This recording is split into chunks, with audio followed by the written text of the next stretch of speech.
Just think that given the circumstances, it was the natural course of action. That's not what corners are for, Noah. Well, what are corners for, Daniel? Corners are for defining the space in which a room exists. The corners define where you go and where you don't. Corners aren't for what you're using them for, Noah. But can't corners be more? Can't someone have a reading corner? Or other types of corners? Yes, but that is a temporary use. What you have done to our corner is a very permanent change. Listen, Daniel, it was unavoidable. We are trapped in a mailroom, bereft from the regular civil laws of society. We lasted incredibly long trying to resist biology, but eventually we had to give out. And that's why it was absolutely necessary to establish the poop corner. And just because I was the first one to participate in this revolutionary new idea does not mean that the benefits of the poop corner are unavailable to you. Noah, there is a steaming pile of human feces right next to the chute where we receive our assignments. You couldn't have at What least chosen the far corner. what was the alternative, Daniel? To have steaming human feces inside of my body until I explode? I doubt that doctors would suggest that.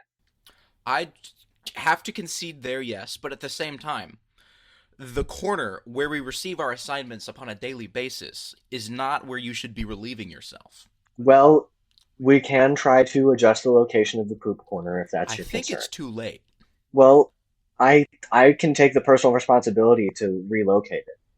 Uh, I Don't worry about how. That's my business and I my really don't business. trust you with this responsibility, given what the decisions you've already made as to the poop corner. Hang on. Looks like something just fell down the chute. We're gonna have to postpone this conversation for later. Dude, Well, hey, when it's movie making time, it's movie making time. You know the rules. If we don't pitch movie, we don't get our Pop Tarts. when we gotta go, we gotta go. Yes, that's exactly why we have the corner. No, I mean the pitches. Hello and welcome to Totally Legit Writer's Room. I'm Daniel and I'm a film student. I'm Noah, and I'm not. And each episode, the two of us have 1 hour to adapt an IP or concept into a film. Yeah, and today it looks like the studio has finally gotten back to us on how our original three movie pitches did. So I'm excited to find out if they thought we were any good. Yeah, I'm looking forward to this as well. All right, so let me says so right here. So the first one we did was Minecraft. We created that one unprompted. The studio didn't request that, and while they did receive the pitch and they are interested in continuing use of the IP, they're opting to continue developing a sequel to a Minecraft movie starring Jack Black. Talk around the studio has it that the sequel will be called Another Minecraft Movie. hmm The logical conclusion. For Slinky, they decided not to greenlight the Slinky movie because shortly after we submitted our pitch, there was a terrorist attack on the World Slinky Championships, and Sproink McGee, the World Slinky Champion, perished. His head was cut clean off by a superheated metal Slinky, and it caused him to fall down the stairs in a parabolic fashion. The No, Slinky not com- Sproink McGee. he He's the was one who like, taught me how to use the escalator. dude, I have his rookie card. It's crazy. He was such an underdog when he first came on the scene, and now Absolutely. I he's can't believe he's gone. now He he's was dead. only, I think, 10 years older than me. Yeah, so after the tragedy, the Slinky Company is deciding to be respectful to his memory and doing a company-wide re-examination, and they've postponed agreements with the studio about the movie deal. They think it's an inappropriate time. The Understandable. the identity of the terrorists and their motivation is unconfirmed, but some people speculate it might have been the yo-yo industry. Them darn string balls. That's a great insult for um, the yo-yo industry. And Polybius, Polybius actually did get greenlit. Oh? Yeah, they assigned a screenwriter to make the first draft of a script, but before he delivered the first draft to the studio received an email saying that he would be terminating his employment and moving to Fiji. A moving service came to collect all his stuff the following morning. And I didn't know that movers were dressed so sharply these days, because for like one desk of one guy's stuff. They had like five guys in black suits. I thought moving companies were more of a blue collar thing. How strange. I sure hope they get Yeah, another guy on that script soon. I'm looking forward to this movie. We put a lot of work into that one. yeah, yeah. And I hope whoever they did have on it has a good time in Fiji. I mean, it's unfortunate for us that he decided to leave the company, but you know, live his best life. Time in Fiji's time in Fiji. I would do the same thing. All right, so now we've got a completely new movie to pitch. I'm gonna open up the package and see Oh boy, oh boy, oh what it boy. is. Oh boy, look what I have here. I Lunchables? I am holding a Lunchables protein pack, turkey and cheddar, with 12 grams of protein per serving, and accompanying it is in fact the contract to the Lunchables brand signed by Mr. Lunchables himself. Honestly, this package is pristine. You can't tell it was dropped down a mail chute at all. I'm gonna open it up. It's a good move. It's a good move. All right. Yep. It smells very uh, processed and I can preserved. smell that too, man. That cheese is not drippy. A very cardboardy cracker. I'm gonna make a sandwich stacker just for the sake of it because it feels like what the appropriate course of action is right now. Given that I have not used the And poop corner and we've been here for a week, I will not be partaking in mhm. this Lunchable. This is why you need to use the poop corner Not so now. that you Not now, can Noah. This is so that serious you can business. savor the treats of life that we We still are are writing the afforded Lunchables movie. We'll in talk this about this existence. later. Well, let me bite into the sandwich snacker. How is it? Good. It's going to make an excellent addition to the corner later. Oh, for joy. So, we're doing a Lunchables movie. Okay, okay. All right. How are we doing a Lunchables movie? It's food. Well, let's start with what is Lunchables, right? Okay. So, Lunchables are a brand of prepackaged meal kits designed primarily for kids, created by Oscar Mayer, which is a subsidiary of Kraft Heinz. In the 80s, the public trended towards being more health conscious towards their food, and products like Oscar Mayer bologna was suffering as a result because it's not very good for you, and people figured that out. So Oscar Mayer brilliantly decided to market their surplus of bologna by placing multiple simple ingredients inside a TV dinner like segmented tray to create a put it together yourself meal kit and calling it Lunchables. It was originally aimed at the demographic of adults who were trending to work longer hours in the 80s and had trouble finding the time to make lunch for themselves. It was unsurprisingly more popular with children, who found make their own cracker sandwiches more enticing than adults did. Lunchables leaned into this and created several more variations to join the cracker stacker, including the pizza Lunchable, nachos, chicken dunks, pretzel kebabs, mini hot dogs, and more. Lunchables were designed to sell meat ingredients that Oscar Mayer wasn't selling as much anymore because they were unhealthy, and because Lunchables are prepackaged and need to last, they use processed ingredients. Each individual Lunchables ingredient is nowhere near the healthiest version of that ingredient. Lunchables came under fire for being a nutritional disaster, but Oscar Mayer continued on. Sometimes changes were made, such as featuring more produce or switching candy for yogurt, but those ingredients would go bad in the container or those variations wouldn't sell.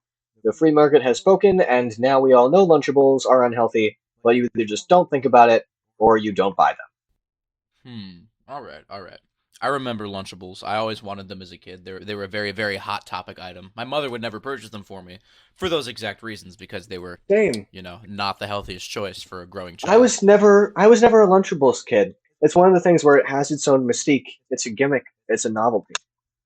And now um, I realized that the reason that my parents didn't purchase Lunchables for me is because they loved me. Yes, I agree. I agree. Which is unfortunate because at that time they had Capri Suns packed in, and I very much wanted to have a Capri Sun. In certain variations, yes. So, for the purposes of this movie, though, we're going to need to be pro Lunchable. Pro Lunchable. All right, that Because makes sense Mr. since Lunch, they're paying us. yeah, Mr. Lunchable signed this himself, Daniel. I can't emphasize Mister that like enough. John Lunchable John himself. Lunchable, yes. There's actually two signatures on there. There's Oscar Mayer himself. I think it's Oscar Mayer like the fourth or something, The and fourth. John There's more than one. Is wow. and John Lunchable Jr. It's an old Oh, company. You think it is that an old company. It Wienermobile? is an old company. I You forgot. think, The '80s. You hit 50, you drop dead. As your life's over. well, just because there are four Oscar Mayers doesn't mean that Oscar Mayer one was the guy who founded Oscar Mayer. That is true as well. That Just is means true it's as a well. family name. I don't know enough about Oscar Mayer to make that distinction. But we should stop talking about the death rates of the Oscar Mayer family and more so focus on our Lunchables movie. Our Lunchables movie. All right. Well, how do we Let's intend to free. make a film about a food item? Let's. Which was my question from before. I mean, they do have some advertising mascots, but let's free associate for a little bit. Let's think Okay. about Lunchables as a concept. Like we've addressed that they're sort of like this thing that you really put up on a pedestal as a kid as a novelty. Um, I feel like a lot of their commercials just focus on like Lunchables being this fun thing, like focusing into the fun aspect. And I think the kids do find it fun. I remember from experience the concept of Lunchables was very fun. Creating your own meal, basically cooking in class during lunchtime. I don't really call it cooking. Yes, but to a child, To a child, that's exactly what it was. To a child, it's you were making a sandwich. finally an adult, making your own food for yourself Like if you during think about it, lunchtime, and the food tasted good and came with Capri Suns and Nestle Crunch bars. the adult version of a Lunchable would be to give, like, imagine walking into an office and going up to a salaryman who's about to have his lunch, and you give him a sandwich bag. And inside the sandwich bag is a loaf of bread, like a pack of sliced cheese, and like turkey deli meat slices. And to an adult, it's just like, okay, I guess I'll make my own sandwich. I would not be opposed. I get to have as much meat and cheese on my turkey and cheese sandwich that I would like. The thing It's like is, Subway, but they don't skimp on it. I think what some people would do in that scenario is just create like the tallest sandwich possible, which when you picture those ingredients is because like on the packaging they show like this cracker stacker has at least like three crackers on it, like three of every ingredient. Yeah, you'd And have like there's a quintuple decker sandwich. you'd be able to make like two and then two-thirds of those with the amount of ingredients that are in this lunchable, I think, if I'm doing the math correctly. An enormous sandwich is not a bad idea if you But have infinite materials. all right. Well, as for the movie, so we want to lean into the fun aspect. They also do have characters, and we need like an ethos to it. An ethos, yeah. I think the ethos is deciding lunch for your or deciding for yourself in general. I mean, not only Deciding in for lunch, yourself. So but we're like gonna. deciding yourself, making your own way.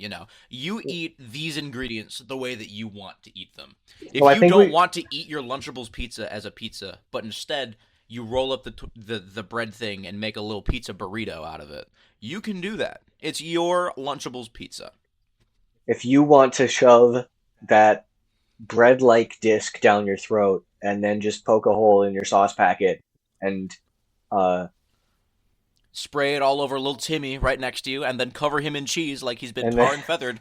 That and is then, up to you. You make your own way. Hey, so maybe they're lactose and also tomato intolerant. we want people to walk out of this theaters thinking, today for lunch, I'm gonna have lunch my own way, however I want, by specifically purchasing Lunchables. As they should, as they should. I don't think I've eaten a food that hasn't come from a plastic box in the past 15 years. Okay, that's interesting. You're just speaking for you personally? Me personally, yes. Obviously, no. Okay, That's not the way I recommend. Well, it is the way I recommend people live, but it is not the only way to live. okay. If you're one of those freaks that eats raw meat. I don't recommend that people eat that way because I recommend not only eating the contents of the box, but eating the box itself. It builds a strong digestive system. I'm just gonna. Well, that makes it really difficult sometimes to contribute to the corner, if you know what I mean. That's the idea, Noah. Um. How do you think I haven't contributed to the corner in the whole week we've been here? Okay, let's focus less on the corner and more There on the used to be Lunchables. 3 cabinets down here. There's only 2 now. Did you eat the cabinets? I was. Okay, and so what's the next step in making the Lunchables movie? Well, we can talk about some of their advertising. Advertising. Oh, I do remember their advertising. What stuck out to me as a child, 2010s, I believe, they Uh-huh. had this very silly little platypus mascot who would sometimes team up with this silly little jackalope mascot. If you're unfamiliar with what a jackalope is, it is a Yeah, small rabbit with antlers. yeah. One of them is a real life animal that's just kind of wacky, and the other is like a mythical folklore creature that's like a hodgepodge of other animals. And I believe the Um, idea was that both of these creatures are sort of hodgepodge animals in the way yeah, that when you have Lunchables, you have hodgepodge food that you mix up yourself. yeah. The slogan was "Get mixed up," so they're like mixed up creatures, and think they specifically brought them on for their like kebabbles promotion, which is like meat and cheese Kebabbles. skewered on a pretzel. So it's saying like I guess put it in any order you want. I don't know. I specifically remember watching those commercials like on Nickelodeon, like when Power Rangers was playing. I remember similar things, but with Cartoon Network during Mm. segments of Amazing World of Gumball. Okay, okay. So at first, Lunchables advertised just with like real kids or like claymation kids, and it was pretty straightforward. There wasn't much character there. But then the Okay. first major promotion was the Lunchables Brigade. Do you know about the Lunchables Brigade, Daniel? I've heard the phrase before, but I could Okay, use some refreshing. It was so before my time. The Lunchables Brigade are a trio of diverse children, Interesting. or perhaps tweens, who There's a live difference. in a treehouse fort, and um, the tree house has the power to transform into anything, and it is their mission to make lunchtime fun, mainly through the introduction of Lunchables to the environment. Interesting. Okay. Okay. So there are three members. There's Oscar, Maya, and Abel. Okay. I get Oscar and Maya, but what's Abel? It's the lunch Abel. Okay. Okay. That tracks. So Yeah. Okay. And they look couldn't up just a name a kid Lunch. All right. you. Hello. Kid This named is Lunch. this is my son, Lunch. So Oscar is a white blonde boy, Okay. Okay. and Maya is a Latina, and then Oh wait, they're tweens. Keep talking. and then Abel is an African American. Ah, okay. Those So names seem to fit, funnily enough. I don't know if you. Well, I guess yeah, but I'd be hesitant to say so. I doubt that the. I mean, clearly the names came from Oscar Mayer and and Lunchable, yes. But if you switched any of the names around, because Maya is a girl name, and you're not going to give that to one of the boys, and I feel like if you switched Oscar and Abel, it just wouldn't feel right, personally. I would still buy a white boy named Abel and a black boy named Oscar. I don't know. I wouldn't be opposed to it. I just think it fits better this way. It would be really Possibly weird if you were because opposed to it. It would be really weird if you came on this podcast and were like, black boys can't be named Abel or Oscar. I don't know. That's just my preconceived notion. Okay, so I don't know if you want to look up a picture of the Lunchables Brigade, but they wear like red and yellow Red and yellow uniforms, makes sense. and they use gadgets like they have a funometer, which is when they detect. Basically, the premise of a average Lunchables Brigade commercial is Oh, they're there's a animated? yeah, they're animated. I thought these were real kids. No, no, Oh, this makes so much more sense. they're 3D animated. What didn't make sense about it? I guess it didn't not make sense. It just makes more sense now that it would be animated. I'm I curious as understand to now what what they we were were going picturing. for more. I Because what I I originally wonder. had pictured in my head was, those like hyper saturated live action, like some semi surreal children's advertising from the 90s? Yeah, I That's what I guess thought this was. Sort of these weren't like in the early Capri '90s. Sun. These were Yeah. like 2000s. These were like the 2000s, and then the Rabbit and the Jackalope came in the 2010s, in the yes. 2010s. Okay, okay. So yeah, it makes sense that they'd be doing superhero things instead of whatever it was I was picturing them doing. Weird, Yeah, like Capri Sun style. Remember when Capri Sun used to have the kids' heads? It had like body horror. You remember those commercials? The Capri Sun body horror commercials? I did they turn into fruit? No, just Did their heads strange turn into things. They fruit? would That turn must be into something else. objects. Like they would turn into balloons Oh, and float away I and be in vaguely remember pain. this. Like in a similar vein to that one Fruit by the Foot commercial where they turn each other into Fruit by the Foot. Hmm. Hmm. Like it Okay. was big scary. Like I pictured something similar to that, but hyper saturated because it was the 90s. But it wasn't the 90s. I was confused. I got it twisted. I got it mixed up. Okay. I'm curious though if I wonder if what you were picturing could be the version of the Lunchables Brigade in our movie if we decide to use them. Okay. Because we might decide to go live action. I don't know. But moving on. Basic premise of a Lunchables Brigade commercial is there's a kid in a cafeteria and he has like leftovers or something. And they're like, lunch is boring. And then it cuts to the treehouse and there's always like a musical sting where it's like, the Lunchables Brigade! You know, Okay. Yeah, yeah, no, that I type get of it. I thing. get it. Yeah. And then they're like, we need to go and rescue lunchtime. Or they make some sort of quip, and then the treehouse transforms into something. It always transforms into a different thing, like it transforms into a pirate ship, or a flying pig, or a giant robot, or a monster truck. All things that it did transform into the commercials. Okay. And then they pull up to the cafeteria, and they're like, "Here, have Lunchables." And then the kid is happy because he's got Lunchables. And then they look at the camera and they're like, buy Lunchables now with this, or doing cross promotion with this movie. Okay. Collect the Transformers trading cards. Transformers trading cards would be a banger. If more food items came with Transformers trading cards, I would buy them. So, I have some notes here about the Lunchables Brigade. They have an alarm for boring lunches. They have a shrink ray. There's a commercial where they go to a planet where all the aliens there are like small creatures, but their food is really big, so they can't eat it. And so they shrink the food down so they can eat it. And that's canonically where Lunchables mini tacos and hot dogs came from. Interesting.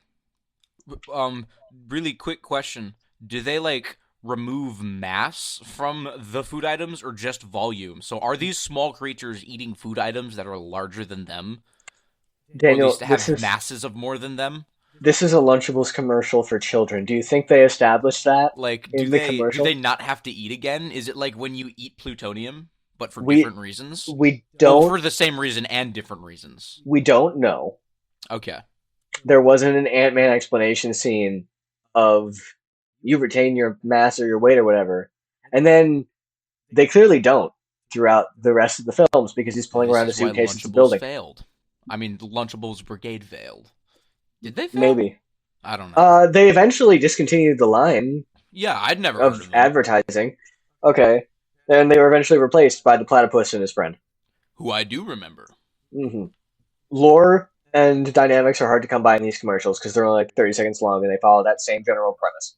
Yes. But Abel appears to be the one who makes the gadgets the most. I Okay, he believe they looks like did. that.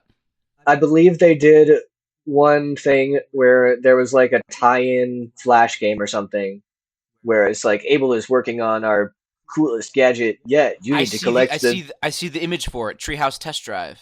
yeah. You need to get the I don't know if that might have been a separate A different flash game. Okay. a separate flash game because the next note I have on here is Maya can build cars question mark. Oh, So interesting. I think that Maya is like a mechanic in some way. Okay, and Abel's more of like a techie. He builds their gadgets. Maya might be responsible for the treehouse, but that isn't ever outright confirmed. Okay. What does And then Oscar do? Oscar is sort of like the leader. Oh, okay, okay. I guess. I don't know. He's like the token Aryan white boy who's the one who looks at the camera the most often. Ah, he's the target audience. Okay. I guess. And then, so I watched a compilation of the Lunchables Brigade commercials. And the last one is like it's a regular Lunchables Brigade commercial about like Lunchables pizza or something. And then after the commercial ceases, it's just there again. And it's like now with a brand new look, and they still have like the old box design sitting on the table. Then right next to it, they put down the new box design, and that's the box design that accompanied the platypus and the jackalope commercials. So when they Mm. put that's the design that you probably remember, and then now of Yes. course they've changed the design since then To look like again. Lunchley, which is probably not the best decision on their part. Well, whatever. We can criticize their business decisions at another Oh yeah, time. yeah. That's not our job. That's not our job. I My apologize for point my. my point is that with the new look for Lunchables also came the replacement of the Brigade as their mascots. Yes. So With the yeah, I'm sorry. Keep going. then we had the platypus and the jackalope, right? Hmm. So at first it was just the platypus. I think I don't know the order in which these came out, but there are several commercials with just the platypus. There are there's one that you watched where um Where the jackalope is riding the platypus, or the one where the platypus sees the guy in the platypus costume. there's one where the platypus is walking around the store and he sees like a mascot in a platypus costume and he finds it very distasteful. Yes, yes. He reacts as if the man in the platypus costume is a man in blackface, which is rather funny, rather comical, although an odd subject for a children's commercial, in There's my then opinion. several commercials where that's the thing. These commercials that only have the platypus in them are kind of like comedic in a more mature way. Because the other ones, there's a long stretch of them where he's working at an office, and it's never stated what business it is. So it's not the Lunchables office or anything like that. It's just an office, and he works there, and there his coworkers are kind of like mean to him or he's just kind of depressed because he's like a mixed up creature and I guess the joke is that he dislikes himself. Okay. I don't know if I was more fresh That's off the commercials I'd be able to. really, really odd subject matter for a children's food commercial. So I don't know, those ones honestly felt more targeted towards adults Adults, yeah. in my opinion. Then we have the ones with the platypus and the jackalope. But there's also one where there's a griffin and a satyr, and that one they're playing cards, but they're all playing different games, and so they're like, we're all really mixed up. But that's the only time the griffin and the satyr appear. Ah, okay, okay. They aren't like rivals to the jackalope and the platypus? They appear to be friends with them. All we know about them is that they're playing cards Okay, okay, in interesting. somebody's like den or something. And then so the ones with the platypus and the jackalope often feature the platypus and the jackalope pulling up to some location and some hijinks happening. Or there's a series that features the mixed up button. Mixed up button. And so what happens is there's usually kids in a boring situation, and then the mixed up button is a little button that like comes out of a sudden hole appearing in the wall or just flips out of the table like it's a James Bond hidden compartment. And Okay. they are like, "Should I press the button?" And the other kid says, "Do it." And they press the button, and that's when the platypus and the jackalope show up, which are they call each other Platty and Jackie, and they cause chaos that makes it somewhat interesting. So, for example, some of the locations where this occurs: a hardware store, a science fair, a cafeteria, a mechanic shop where they do modifications on a customer's car to create like a platypus and jackalope mobile where the car is covered in fur and has antlers and a bill and it has like party lights and stuff. They do it in a post office. They mail themselves into the post office. So like it pushes the button and they appear in a box and they were like trying to go to Paris and then the lady behind the post office counter is like, "This is Paris, Texas." And then they still cause chaos in the post office. They go to a gym wrestling class, like a boys' PE thing. They go to a wedding reception and they like push the groom off the dance floor and start dancing with the bride. And they do Running Man, and then the jackalope like spins the platypus around and then launches him face first into the cake. Okay. They go to a salon. They do a driver's test. Okay, so a lot of mixing things up, basically. A mattress store is the A last one. mattress store. Yeah, How funny. Okay. and then usually at the end, it cuts back to the kids, and they're like, "This is mixed up," and they have Lunchables now, and they're entertained. Okay. So you said that the appearance of the platypus and the jackalope coincided with the change of the packaging, and then you said that the packaging has changed again recently. Are the platypus and the jackalope still around? Because I haven't seen them in a minute. No, Oh, N- okay. now they're not really doing any mascot stuff. They're doing like they've done some stuff where it's like these food creatures that are like really big, where it's like you build stuff with Lunchables, and so there's like rocket ships made out of pretzels and crackers and meat and cheese and stuff, and like spiders and other sorts of creatures that Okay. people build. And they Hmm. also did. I saw one earlier where it was just like it was a kid narrating. He was just like, "It's all been leading up to this moment: math, science, physics. But there's only one lunch. That's the Uh. Lunchables effect." And then he pulls out Lunchables. Okay. Okay. So no new advertising. I see.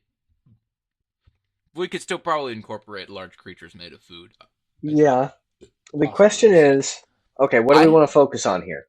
I have an inkling. I have an inkling of a way we Okay. can incorporate multiple eras of Lunchable. Hmm. I think the jackalope and the platypus are failed experiments by the Lunchables company to create awesome, sick, new, mixed up creatures in addition to their awesome, sick, mixed up food. And they escape and they go on this really cool, like, buddy comedy journey while the Lunchables Brigade, who is a trio of children who directly work for the Lunchables company, is sent out to go and catch them. Not for malicious purposes, but to bring them back home. Right. If we're going to combine the Platypus and the Lunchables Brigade in some way, here's what I was thinking. The platypus in the commercials, the platypus is kind of like sad in some cases, as we discussed earlier, and I felt like it might be like interesting to explore what would happen if the platypus tried to join the Lunchables Brigade, Hmm.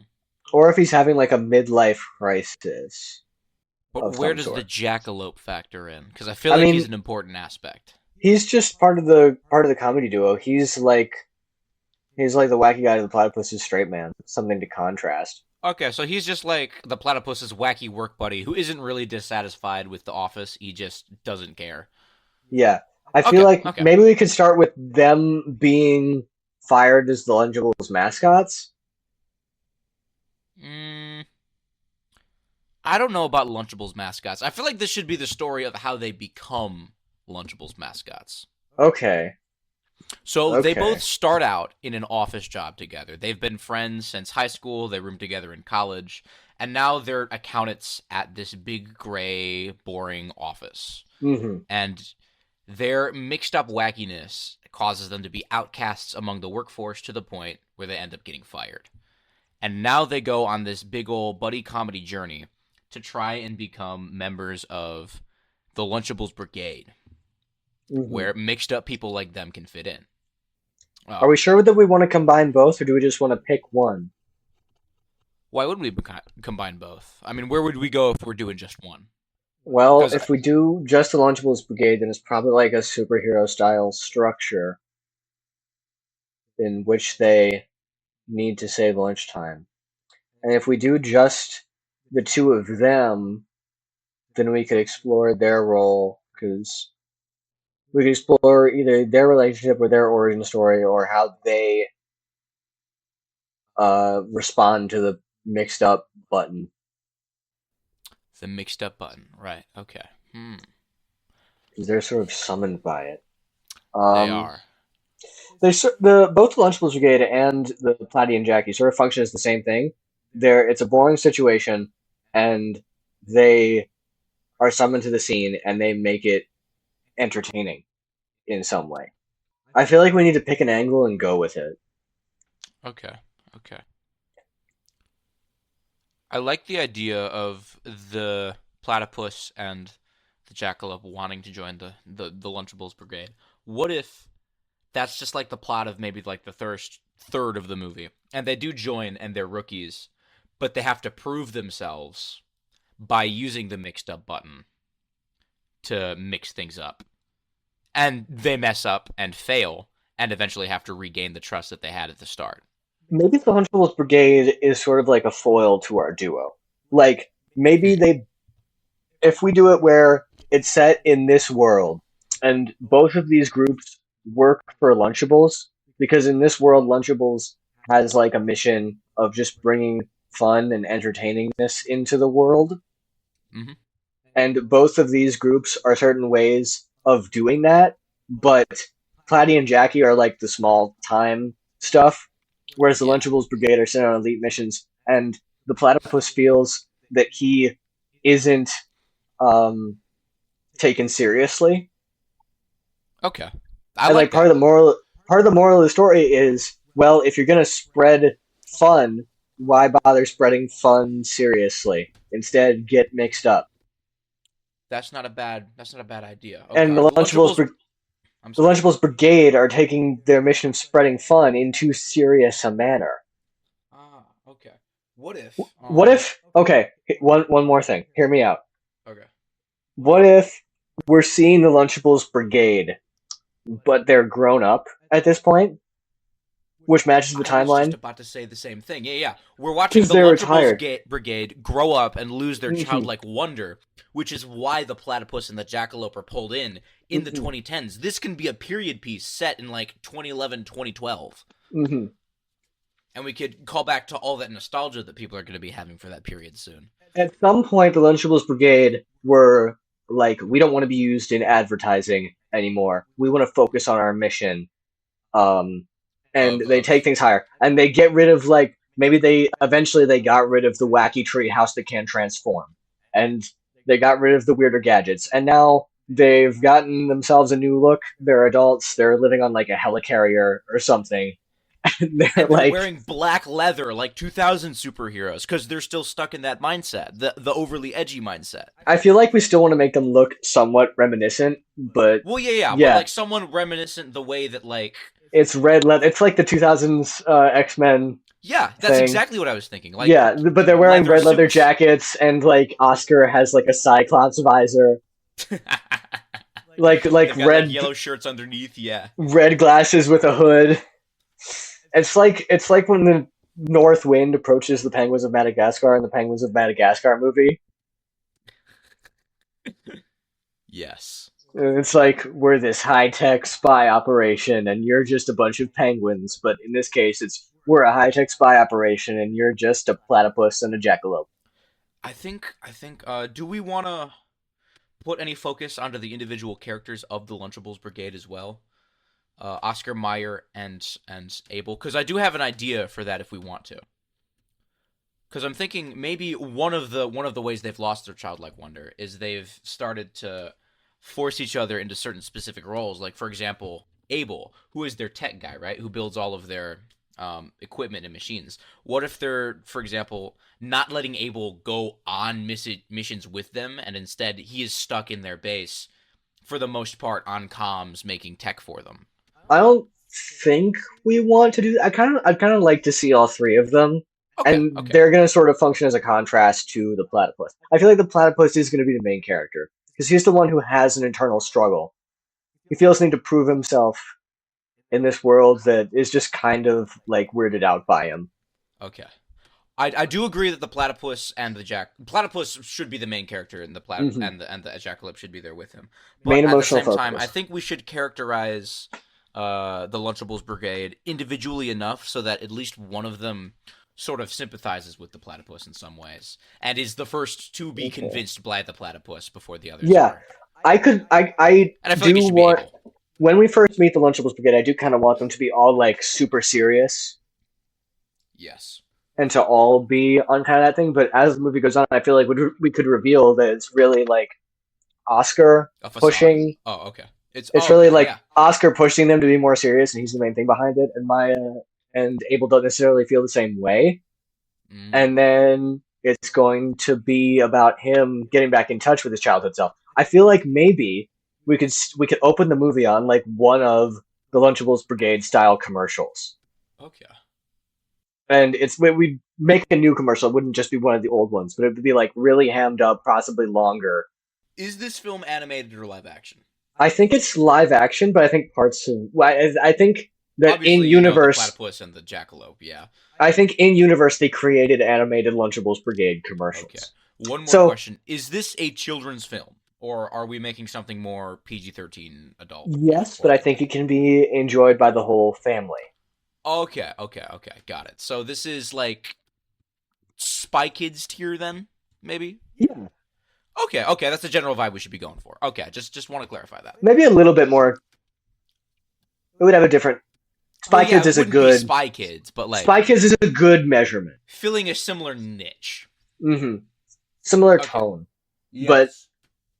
those that studio had a very specific style that I don't necessarily think would be the same as ours. Yeah, we shouldn't replicate Spy Kids, but yeah. Right. So I think after that we meet the platypus, and I think this is the point where he's like in the office that he is in some of the commercials, and he's not really feeling fulfilled. Then there is a commercial where he's approached by a woman who's like, "Do you want to be the new Lunchables mascot?" That happens in the commercials. I think that happens to him here. Got And I it. think he possibly already knows the jackalope. Yeah, I think the jackalope is his work buddy, and he just brings him with him because I they've been think best friends for I a think long the time. jackalope is more of like a party guy, and he's just like living life because they're both just as mixed up. But the jackalope is just like okay with it, and he loves himself for being mixed up, and Yeah. like No, no, people no. like him because of it. That's what I. Oh, okay. People like him because of it. Okay. What I was thinking is they're both in similar situations, but they're taking those situations in different ways.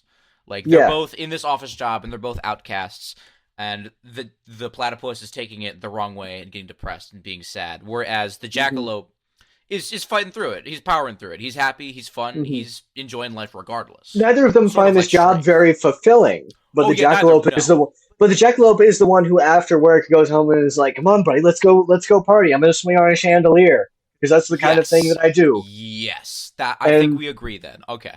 the platypus is merely just he's hung up on what other people think about him, where the jackalope doesn't have that problem, The platypus wants to fit in, and the jackalope does not. which is going to parallel with Oscar in the Lunchables And the rest Brigade of the Lunchables Brigade. Okay, pushing okay, I like them where this is more going. towards being this mature force.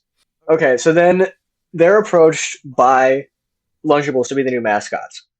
Mm-hmm. And the Lunchables Brigade are like known in this universe. Like the cartoons have been happening, but Immensely they've popular, yes. They're like the Avengers. yeah, maybe. And the platypus and the jackalope are gonna be the new mascots. Okay. And the platypus is like sees a separate opportunity, and the jackalope is also very excited about it because he just gets excited about things. He thinks Everything, this is gonna yeah. be great. This is gonna And be also, it's a fun. change in scenery. That neither one of them likes the job they have They currently. both love Lunchables, Mm-hmm. and then we meet the grown up Lunchables Brigade, Right. and they're this elite force now. They're adults living on a helicarrier. The treehouse is abandoned, Ooh, what if the and they platypus like and the jackalope are given the treehouse because it is abandoned, and they fix it up themselves? I was thinking of going that route too Okay. later. The thing that I was going to suggest is like the Lunchables Brigade is like saving the president's lunch now.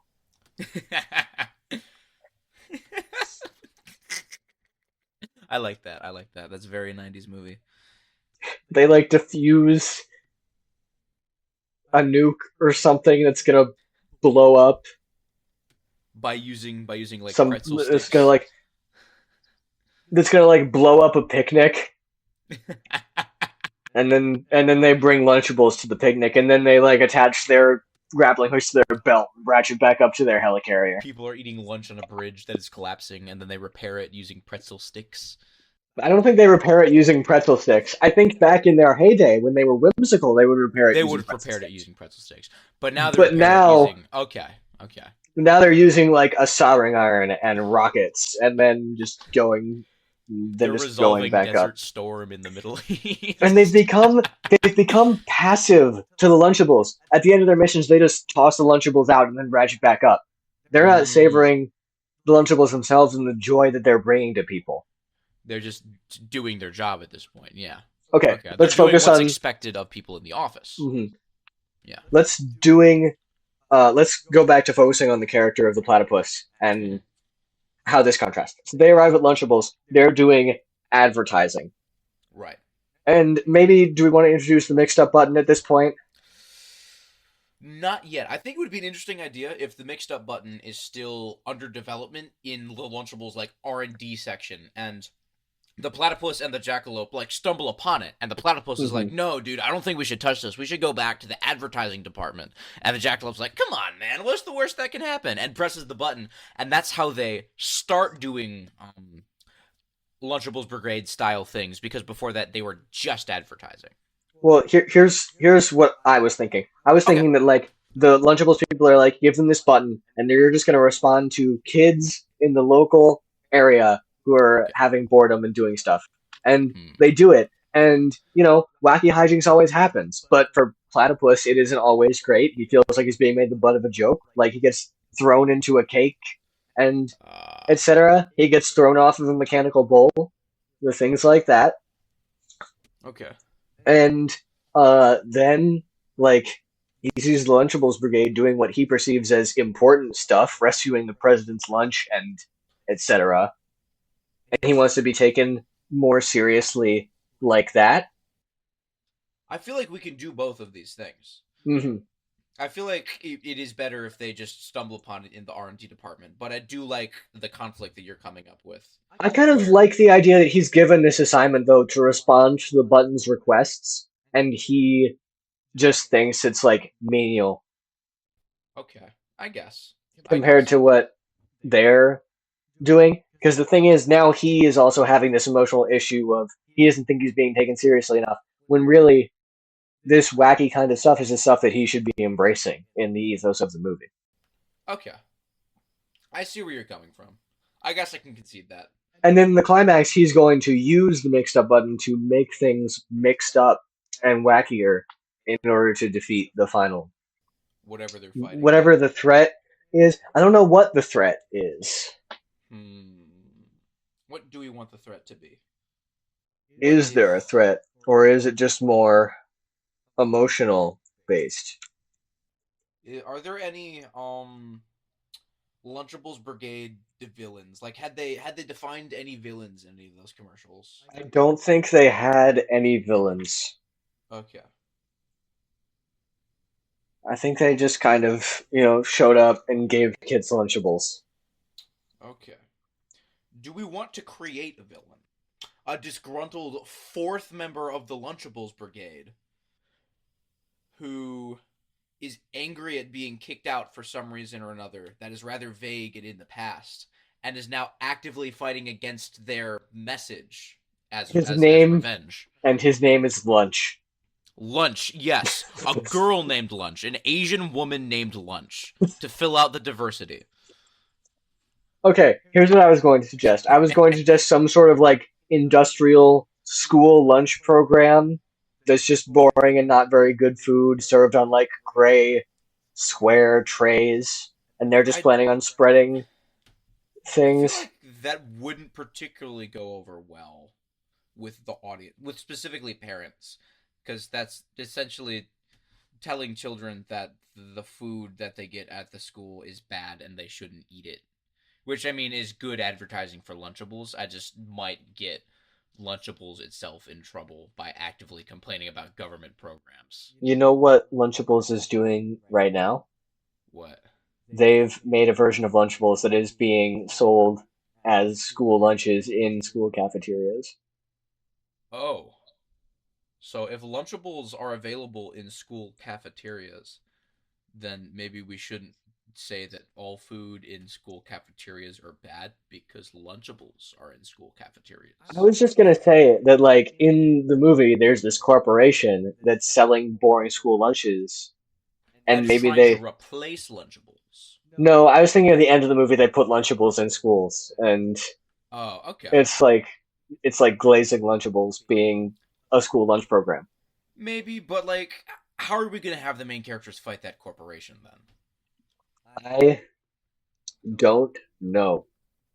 Hmm. Okay, let's start with something that we do know though. I feel like what's the natural acceleration of the plot after we get this thing where the platypus and the jackalope are doing these little missions where they're using the mix it up button. And jackalope is having a great time and platypus isn't, and he wants to be doing stuff more like the Lunchables Brigade. Well, probably what's going to happen is corporate is going to notice that the jackalope and the platypus are doing better, more whimsical jobs, which are better advertising for Lunchables than the Lunchables Brigade are, and so they're going to start giving the platypus and the jackalope bigger and bigger assignments. What if this is about the Lunchables CEO? The Lunchables CEO. You mean John Yes, Lunchables? John John Lunchables. Lunchable Jr. Right, my bad. Are you sure Let's he wants imagine. to be in this film? I don't know, but we can hire like uh, Okay, Chris actually. Hemsworth or something to play or like Ryan Gosling to be like Okay. Mr. Lunchable. All right. Um, but imagine this. Imagine that Oscar is actually the son of Mr. Lunchable, Hmm. Okay. and his dad is the CEO, and he's been losing. The CEO has been losing touch, and it's just sort of trickled down. And the platypus and the jackalope need to reinvigorate Lunchables with that whimsy and create a more lunchable world, a more lunchable like world. Okay. But how exactly does the CEO losing touch correlate to Oscar losing touch? I feel like it's. Mm, He's I just don't sort of know. put pressure on his son, who has then in turn put pressure on his team of Lunchables brigaders. Okay, what if we portray the CEO of Lunchables as this Willy Wonka type figure, so Hmm. that when the platypus and the jackalope are introduced to the Lunchables company, they're led into this like Lunchable food wonderland, like in Hmm. Charlie and the Chocolate Factory, and the Lunchables CEO is placing pressure on Oliver, but Oliver is Oscar. Oscar, but Oscar is interpreting that pressure in the wrong way and going Hmm. the exact opposite direction Yeah. that John Lunchable intends. Oscar And is so taking at the things too end, seriously, and he's going to inherit the business. And so he's pushing things to be more serious, like how he's made the Lunchables Brigade. yes, Maybe. maybe, Alternatively, we could have some sort of pastiche of Lunchley be the villain. maybe. I still Wait, like the Asian woman named Lunch who used to be part of the Lunchables Brigade. I think that's okay. really funny. Maybe he works for the pastiche of Jake Paul or Logan Paul, Hmm. whichever one it is. It's one of the Paul brothers. Lunch became a manager for YouTubers and is creating an alternative. Okay, here's a question. Does the Lunchables company get more power the more kids are having whimsy in their product? Yes. The I think that Lunchables the company works on childlike magic the way that yes, Santa works on belief in Christmas. yes. And so they don't actually pay Lunchables. for their materials, they just magically create the food and put it into boxes. Hmm. The more that kids have whimsy with Lunchables, the more power there is at the Lunchables factory. Mm-hmm. So then, and it wouldn't be called Lunchly. It would be called Lunch. Dinnerly. It would be called Breakfastable. Um, Lunch Sack or something. lunch sack. And it would, and it's like it's creating Just an all. lunch. It's just called lunch because that's boring and not interesting in any way, shape, or form. It's just called lunch, and it's in a brown cardboard box. And when you open it up, it's oatmeal and nothing else. It's just a Okay, box of oatmeal. they're trying to, and it gets moldy, right? Moldy, And sticky, disgusting oatmeal. maybe it. Okay, so lunch and her compatriots, um, Doctor Beast Dr. um, Beast. and ISK. and ISK. and Derek, Pete, Derek Pete. I don't know, Logan Paul, Yeah, yeah, yeah. Dylan Saul, It'd be funny if we got Nick Jonas to play the character and it was just Nick Jonas. Or some other big YouTuber. Like we got Matt Pat to play the character and it was just Matt Pat, but he's doing the Logan Paul thing. or it's Patrick Matthew. Patrick Matthew. I like I don't that. I know. like that. I like the idea of it being Isk Isk. and and Dylan Saul and Doctor Beast. Dr. Beast. Dr. Monster. Dr. Monster, not Dr. Beast. Doctor Dr. Monster. Monster, like from Spider Friends. So it couldn't be Dr. Monster. Dr. Creature. Okay. So, and then I think that they're also powered by childlike wonder, but much like in Monsters Inc., lunch, the cardboard square box that contains oatmeal, when you eat it, it turns you boring because it sucks all of the childlike wonder out of Wonder you at out. once. Oh, okay. I like that. And Kills them maybe with at the some oatmeal. point, like to get more power, Lunch is going to kidnap her previous allies, Abel, Maya, and Oscar, and put them Okay. up to the machine. But then it doesn't get nearly as much childlike whimsy as she thought it would because Because they've they've run out. they've lost it. But the platypus and the jackalope are going to be whimsy out the wazoo, particularly the jackalope. Hear me out. Hear me out. The machine works well enough on Abel and Maya, but it has no effect at all on Oscar, which sends Oscar into a sort of mental crisis, which leaves him capable of teaming up with the platypus and the jackalope in fighting Lunch at the end of the film. And it's about him realizing the fun Is of what's most playing with important. his Yes. food. Yes. He should be focused on the And fun, okay, not defusing nuclear bombs. That's not important. and the platypus learns this as well, and the jackalope is actually kind of the inspiration because he's the one who embodies that the most. And he's going to be pursuing this one thing, not realizing that it doesn't matter how others see you as long as you're having fun. And then he goes back to being the Lunchables mascot at the end. Oscar or the jackalope and the The platypus? platypus. The platypus. Maybe Okay. they're all working together now, and they They're build the just tree. one big Lunchables brigade. They Maybe they build the turn tree Lunch house back back up. into they invite Lunch back into the brigade and they say sorry to her. So now there's 6 hmm members of the Lunchable brigade. What is Lunch's ultimate goal? She's collecting power from children, She but wants what for? revenge upon Is she Lunchables. gonna like shoot a big laser at Lunchables HQ No, or well, something? if she removes all of the childlike wonder in the whole world, that means Lunchable has no power and will cease to exist. That's her end goal. Okay, So she's okay. working to build a giant machine that will wrap around the entire world and suck out all of the childlike wonder Mm, that she mm. was denied in her childhood, so that she will fill herself with the childlike wonder. Why was she denied from being a part of the Lunchables brigade? Why was she kicked out? Maybe she. Hear me out. Maybe she painted the treehouse. Like she put a mural on the side of it, and Oscar thought that it was silly, and so he kicked her out. And that was sort of like the first The first thing, I feel like that's strike too of him taking it drastic. too seriously. What if Lunch was caught? What if the other 3 kids had normal home lives and were happy kids, but Lunch was an orphan who never had any wonder growing up? And so she hmm decided that she wanted to make up for lost time and started stealing childlike wonder from the children that they were supposed to be saving on missions. And then she eventually got caught doing that, which is why they kicked her out.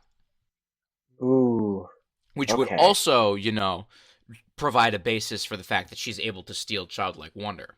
maybe we give each member of the Lunchables brigade some sort of power, and that is her power. Like Abel has hyper intelligence, which is why he can build tech. Hmm. Oscar has super strength because he's the leader, and that's what you give the leader. Okay. And Maya is super fast. Okay. And so Lunch has like mind telekinetic powers, which include sucking childlike joy. And so the machine is Mm. really an amplifier of Lunch's powers. I feel like presumably after the initial setup where the platypus and the jackalope aren't fulfilled doing these particular mixed up button missions, they find the abandoned treehouse, and platypus is like, let's take it for a test drive. And then they go and wreck stuff. And possibly the platypus antics lead to the Lunchables Brigade getting kidnapped somehow, That's not a bad idea. where then Lunch is pulled. Lunch hooks them up to the machine, and it works on uh, Maya and Abel, but doesn't Yes. work on Oscar. And then the platypus has like his darkest moment, and maybe he pushes the jackalope away,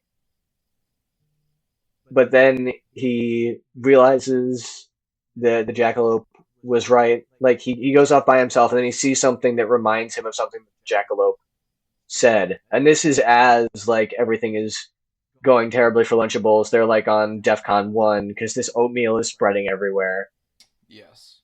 and it's just a paste, Mm-hmm. or it's It's like just nutrient. slop. It's It's gruel. it's nutrient squares. Yes. I think it's better if it's nutrient slop because that's more visibly gross. It's nutrient paste. It comes in a tube, and you just suck it up. Mm. And then the children become like really boring. Yes. They They're like that one ooh episode of Phineas ooh. and Ferb. They inhale it, and all of a sudden their hair turns into comb overs, and suits appear on their bodies, and they have those like little glasses that go on the front of their nose. And they're like, Yeah, "Yes, I'm busy doing my taxes. I need yeah. to go to the DMV and Hmm. renew my driver's license, And meanwhile, my Lunch 401k." is like getting high on childlike wonder. Like, Lunch is okay, just straight tweaking on the ground, like, okay, let's monster let's make it trucks. let's make it, instead of it being like these three pastiches of the Lunchly creators, let's make it so that she just has like a cloned like like popular YouTuber man who's all just like, hey, and like, that type of What's that type good, of trope. guys? I'm cool dude with a backwards hat Yeah, and yeah, blonde hair that sticks out the front of it, and I'm yeah, muscular. yeah, And I exactly. skateboard And probably. these game Oh yes. yeah, I have sunglasses. My name's Dippy Fresh. Hmm. And then yeah, basically Dippy Fresh. We'll make it a Dippy Fresh like character. Or like another Gravity Falls reference, how the several times are like clones that are designed to be Several like times, yes. Or like Kraz the and Zyler, perfect you know? yeah. It's just a manufactured Yes, yes. this Okay. manufactured public persona who's actually very endearing just because he's kind of a himbo. But he's being Like, used as part of this greater yeah, like he has thing. no bad intentions simply because there is not a Hmm. thought behind his He eyes. just does what he's told, and he is full of childlike wonder. He's made of childlike wonder. Um, Yes. and Yes. he's like the Kronk of this Yes, I operation. like that a lot. It'd be funny if we had him voiced by Patrick Warburton I or don't think played by we will. 'Cause I It'd be think we'd funny want. if we had a full live action blonde young white man who whenever Hmm. he spoke was dubbed over by Patrick Warburton. Hmm. I honestly feel like John Cena could play this character. I feel like John Cena's not young enough anymore, unfortunately. I don't know. I don't think he Maybe we could fits find the trope. But regardless, we're not casting, we're writing find this someone out. else. Whatever. And then like during the final climax, she like hooks up the tube to this guy's back, and he just becomes really buff because he's being Quite a filled with game. more childlike wonder. Yes. And it's like the end of the Ryan Reynolds movie Free Guy, where he fights against a Yeah, where big he buff blonde version of yes, himself. exactly like that. Yeah.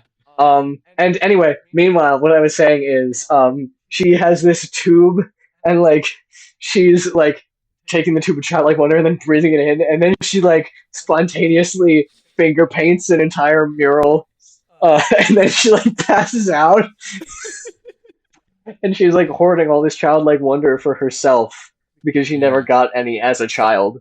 She came from this Yes. like orphanage that was really strict.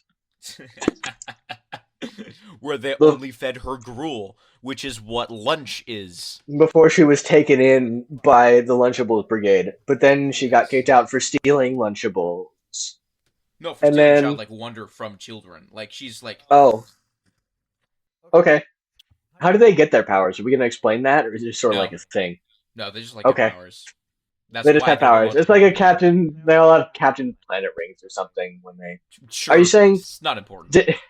did are you saying that they are born with their powers and that's why they And were that's chosen to the why Lunchables they're Brigade, chosen to be the Lunchables or are Brigade, you saying that yes. the Lunchables Brigade gave them their powers once they joined? I think they're born with these powers and they manifest at around like 7 or 8 years old, around the time when childlike wonder is at its peak. And so the Lunchables Brigade grabs them because they have powers, so they got to be part of the Lunchables Brigade. It'd be funny if Lunchables was a subsidiary of the government in this universe. I don't think we're gonna do that, We're not but gonna they're do that, basically but as powerful as the government in this universe. So, this is a one um, world government. The entire planet is ruled by Lunchables. no, But that is the only difference in this version of no. 2011 and planet Earth. hmm Okay. I don't think we're gonna do that, but okay. Probably not. No. The X-Men comparisons are continuing with these powers that develop. So all of their powers manifest as like forms of their childlike wonder. Yes. So Abel is really just filled with wonder at like science and gadgets and stuff, and so he just naturally became good at it. But it Hmm. follows like sort of a weird logic where if it seems plausible, it can happen in his gadgets. Yes. It's not. It doesn't Yes. follow the same rules of science. Hmm. Maya is athletic. I think that's something that was supported in the original commercials because there were some Okay. commercials where at the end it was like, "Here's a cool exercise you can do or a fun game," and Okay. I So think she was I think like a I cross think country runner. I think that Maya can do that. She just like likes to have fun by playing games and running around and sports and stuff, and so she's really fast. Really fast. Yes. And then what did we say the Oscars one was? Strong.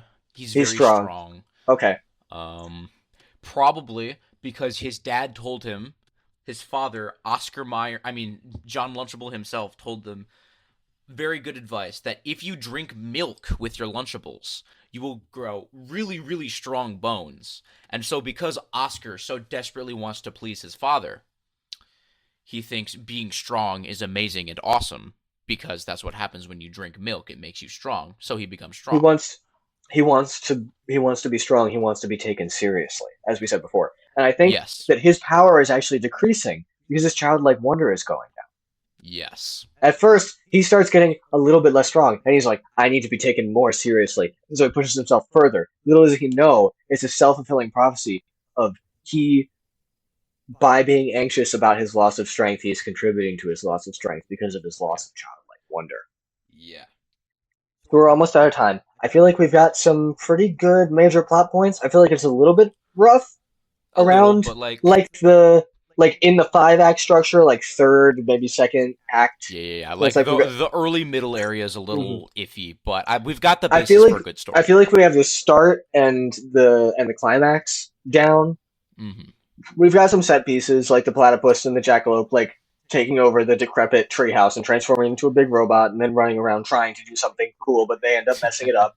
And, like he gets Yes. chewed out by Oscar, and Hmm. um, maybe he like has an opportunity to do something that he thinks is better or more fulfilling, but he has to sell out Jackie to do it. Ah, Um, and he ends up somehow messing up and getting the Lunchables Brigade kidnapped, and probably. Yeah. Something. uh, mhm. And then that leads into that, and we reveal that the bad guy the whole time was actually Lunch, the fourth member of the Lunchables Brigade. Um, who? Oh, I was talking about the powers a second ago, and how Oscars was eating away at him, kind of. But I was saying their powers all come from their expressions of their childlike wonder or in Oscar's case, kind of his anxiety, I guess. His desire to please his father, His desire to please his which father. is a very But childlike thing. but in Lunch's case, it was the need to have that childlike wonder because she was deprived of it, and that's why she like Yes. sucks it Her in. desire for a childlike wonder, hmm yes. And But she maybe also when has telekinesis in addition to that, I think. yeah, maybe when they redeem her, she becomes sort of being like someone who creates childlike wonder. Maybe. I don't know. And It's not super important. at the end of the movie, like the platypus and the jackalope all get like Lunchables Brigade jackets, and they're in the treehouse again, and they like build it even bigger and make it really cool. And then they just go down to a school and they hand out Lunchables, and they just like play kickball with the kids or something, and they're all Yeah, like something fun like that. back in touch, back in We touch. should also make a point that they all like redesign their own jackets to be individual to each of them, like their costumes, so that it's not Yeah, just the leather again. yeah, it's this all the same colors, and they kind of have jackets, but It's it's more unique to each expressive. member, yeah. Yeah, I really like the idea of like the platypus and jackalope having like these big patches of their faces on the back, where it's like a like the jackalope has like a biker jacket, but it's like two jackalopes looking in at like a seal, or maybe it's like a sexy jackalope on the back. Sexy jackalope. Yeah, you know those biker Yeah, no, I get it. I jackets where get it. there's like Yeah, a it's like a jackalope woman in a red dress. Obviously, nothing yeah, it's a um children's film, but yeah, risque yeah, because it's a children's film, but that's funny. That's a good gag.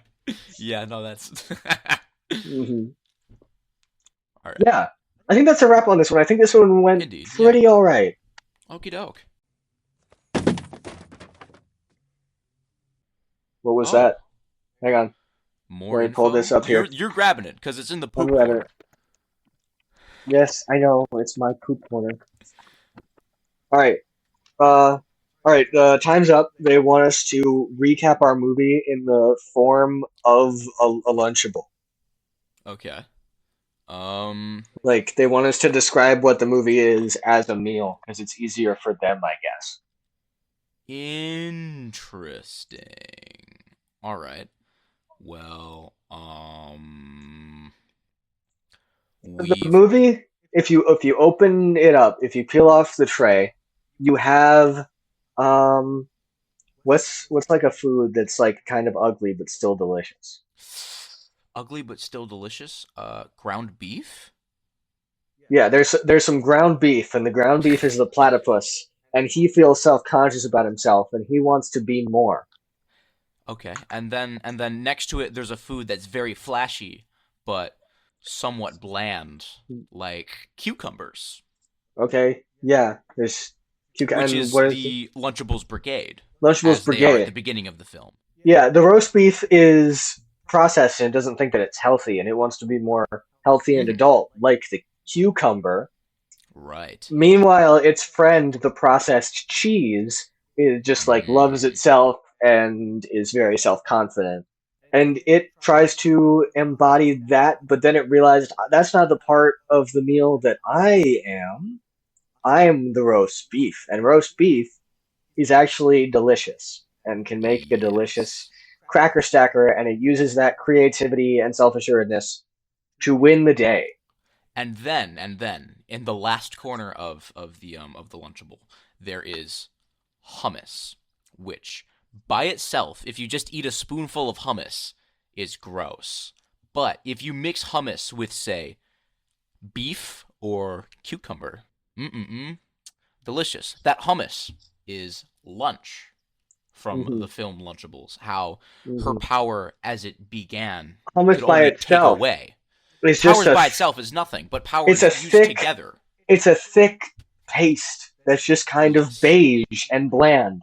But it Mm-hmm. realizes, with the help of the roast beef, that everyone has a part in the meal. Yes. There we So go. All right. that's the Lunchables movie Lunchable. That could be a potential tie-in product.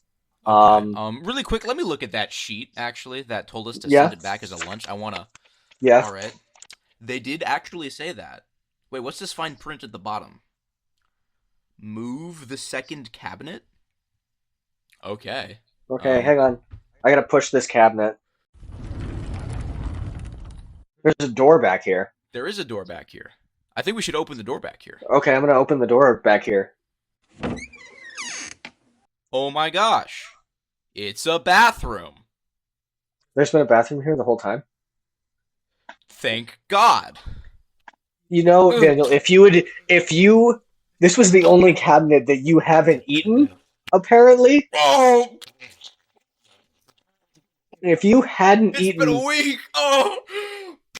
okay, this has been the totally legit writer's room. Thank you for listening. We're gonna stop now. We're gonna submit our final pitch to Big Movie Studio, and we wish you good tidings. I have some business to take care of that's on the floor right now, Oh as no. does Daniel, but we're not gonna get into that. The cabinet's back.